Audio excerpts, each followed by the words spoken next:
Il a promis un suivi permanent de la riposte contre la pandémie du Covid-19 et il ne lésine pas ses moyens pour ce faire. Le président de la République pourrait dès ce mardi annoncer des mesures plus drastiques pour freiner à grands coups la propagation rapide du coronavirus dans le pays.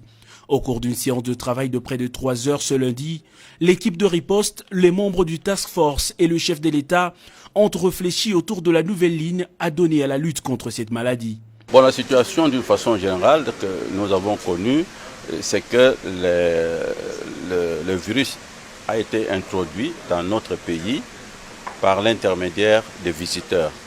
Donc ceux qui ont voyagé dans les pays infectés, surtout d'Europe et d'Amérique, ont amené donc le virus ici. Et maintenant nous faisons face à une circulation locale, donc autochtone.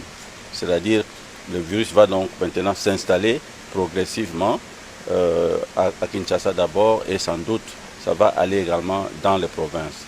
Donc notre rôle maintenant c'est d'éviter, de freiner la propagation du virus, d'abord à Kinshasa et surtout que ce virus ne quitte pas Kinshasa pour aller, n'est-ce pas, dans les provinces. Il faut à tout prix éviter que Kinshasa n'exporte encore plus le virus dans d'autres provinces. Cet argument n'exclut pas un possible isolement de la capitale et seul le président de la République peut prendre une telle décision, a précisé le docteur Muyembe. On a abordé ces problèmes, mais ça reste encore, n'est-ce pas, à la discrétion du président de la République. Nous devons beaucoup réfléchir, il y a beaucoup de facteurs que nous devons analyser. C'est entre les mains, n'est-ce pas, du président de la République. La très préoccupante situation du Covid-19 était également au cœur de discussions de la réunion interministérielle présidée plus tôt par le chef de l'État.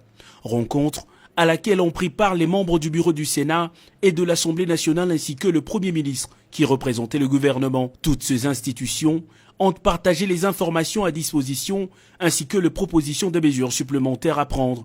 Cette question de santé publique n'épargne personne, à chacun de prendre la mesure du danger et de respecter les mesures préventives communiquées.